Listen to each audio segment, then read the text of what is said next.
সংস্কার কমিশন গঠন করেছে অন্তর্বর্তী সরকার বিভিন্ন শাখায়, সেই সংস্কার কমিশনের অগ্রগতি কতদূর?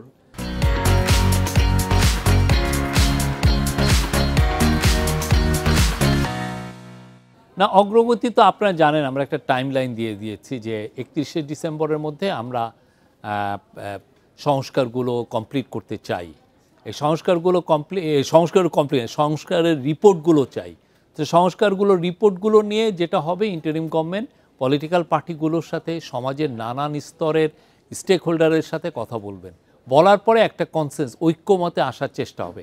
এই ঐক্যমতে আসার প্রসেসটা আমরা মনে করছি যে কয়েক মাস লাগবে, এবং যখনই ঐক্যমতে আসবে যে আমরা এই সংস্কারগুলো ইমপ্লিমেন্ট করব, বা তখন ইমপ্লিমেন্ট শুরু হয়ে গেলে আমরা সাথে সাথে ইলেকশনের ঘোষণা দেব যে এতদিন পরে ইলেকশনটা হবে।